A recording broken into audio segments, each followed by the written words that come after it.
Hello folks, welcome back to the channel. Today we're taking a break from the Volvo. We're going to take a look at a Vauxhall Corsa. It's 2011, 1.2, 1.4, I can't remember, I'll probably write it somewhere on the screen. And we're going to have a look because it's not been heating up properly, so we might have some sort of a coolant problem. So let's go and take a look.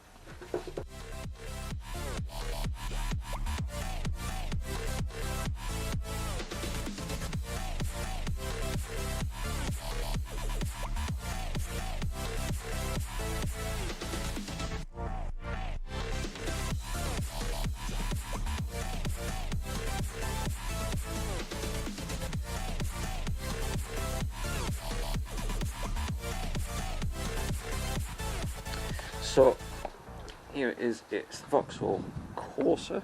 It's the Corsa D SXI edition. Let's just take you in here. Now, I have already done a bit of diagnostic on this. I did this yesterday, so we're actually not starting from fresh, which is a bit annoying. But I'll tell you where we got to.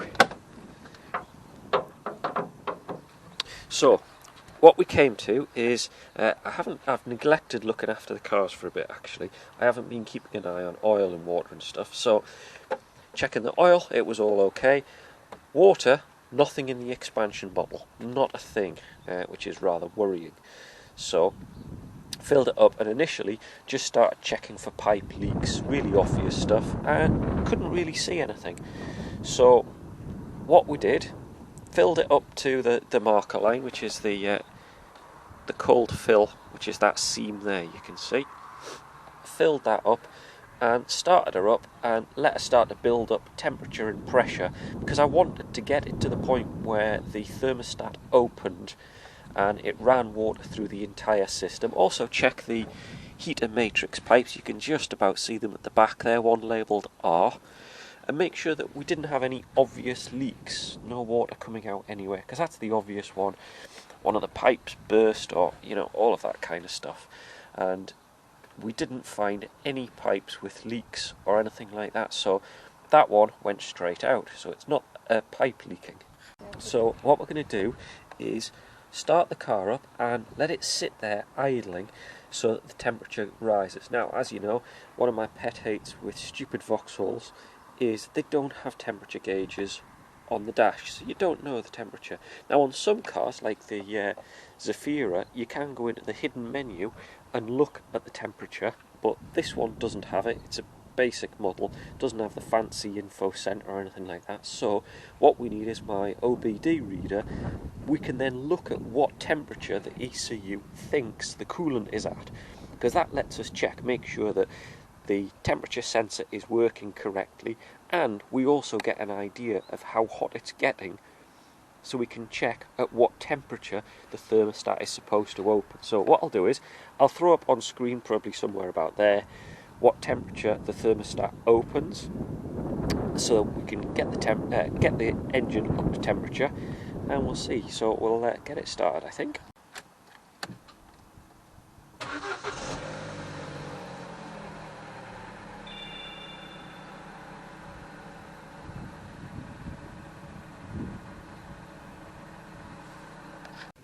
Something I forgot to mention is, after running it up a little bit yesterday,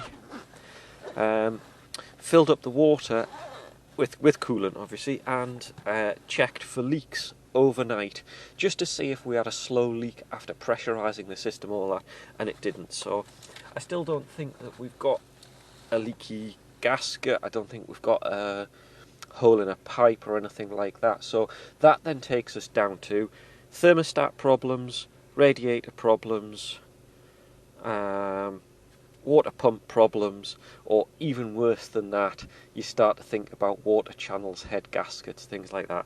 Don't really want to think about that at the minute. So let's get the Opel connected up, and what we can then do is we can read the live data. Now this is an old unit, but it can read enough live data from this car for what we want. So most basic units will do what we're after. It's a bit fiddly. The diagnostic port's just down here. Hopefully, there we go. And if I go into the menu here, we'll go into OBD. We don't need the specific.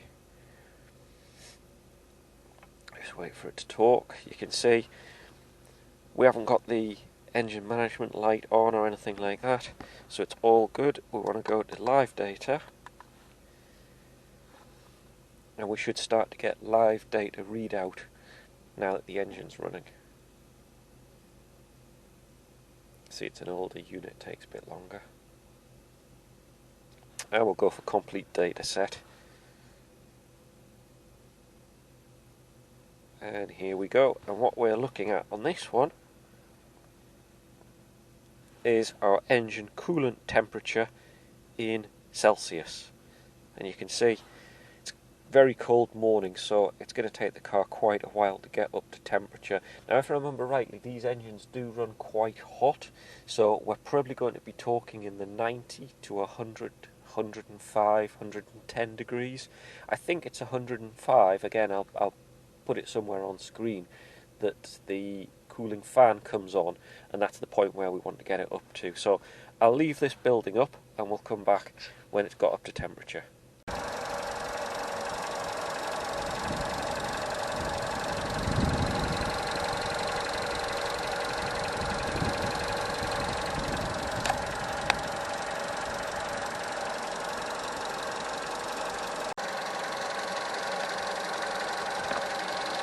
So the thermostat, which is just here, you can see the main pipe goes down to the bottom of the radiator, goes through the radiator, and then comes back on this pipe here. So when the thermostat is open, I'd expect that to start to heat up, as would the radiator.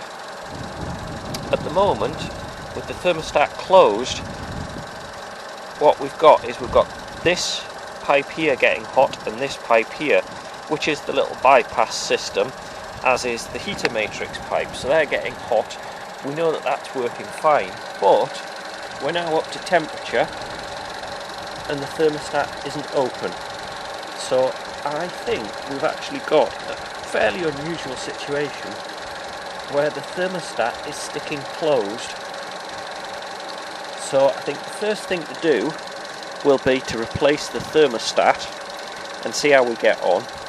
If that doesn't solve the problem, then I think we're going to have to replace the water pump, because if the water pump isn't strong enough, and I mean, remember, this is a 2011 car and the water pump hasn't been replaced to my knowledge, then chances are the water pump isn't strong enough, damaged or whatever. It's not pumping coolant round hard enough, and it's just not making it through the radiator, potentially causing an overheat. And I think what's happening is it's overheating and it's venting through the vent system. Now, the other thing to check is the cap, but this cap is pretty secure and you can feel it's got a good grip on it when you open and close it, so I don't think that is the problem.